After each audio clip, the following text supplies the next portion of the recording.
Bonsoir.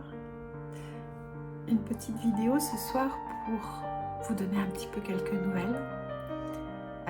La première nouvelle, c'est qu'il y a une séance de dédicace qui est prévue au mois de septembre à la librairie Autrement à Saint-Denis. Je suis ravie de vous accueillir et je vous en reparlerai puisque septembre c'est de toute façon très loin.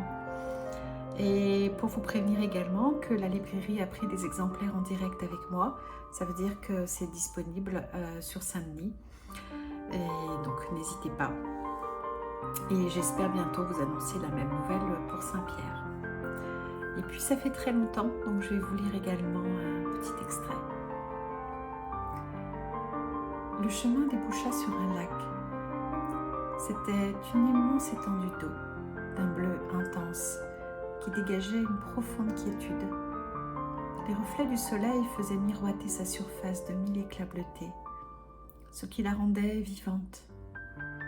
Des séquoias à perte de vue encerclaient avec grâce chacune de ses rives. La magie, le magnétisme du lieu m'envoûtait. La lumière semblait émaner de toutes choses, de la nature elle-même. Elle était vibrante, palpable, telle que Van Gogh savait l'exprimer à travers son œuvre.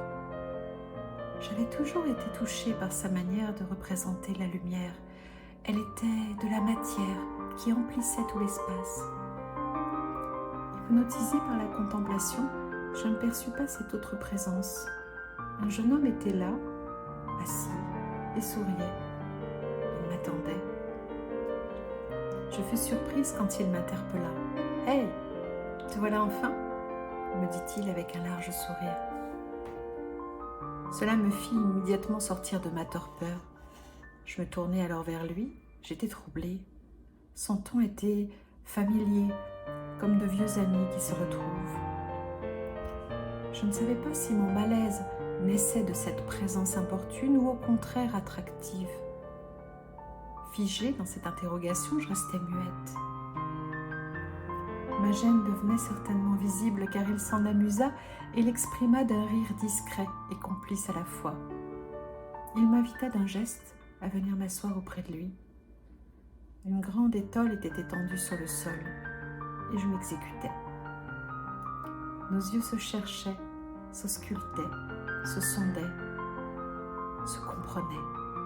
Oui, nous nous connaissions, c'était une certitude.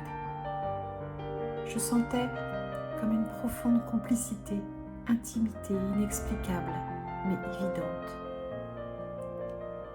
Le jeune homme entama la discussion comme si nous reprenions un échange laissé en suspens, une partie d'échecs qui se déjouait à travers le temps. Il me chahuta un brin, me taquina, et avec un geste doux et des plus simples, me dégagea une mèche de cheveux que le vent avait ramenée sur ma joue. J'observais discrètement son visage.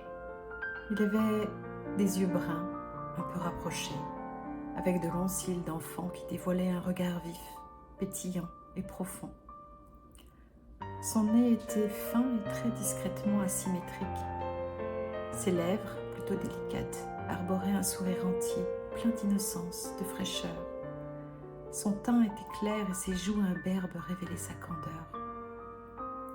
D'infimes imperfections qui, une fois fusionnées, offraient une harmonie angélique.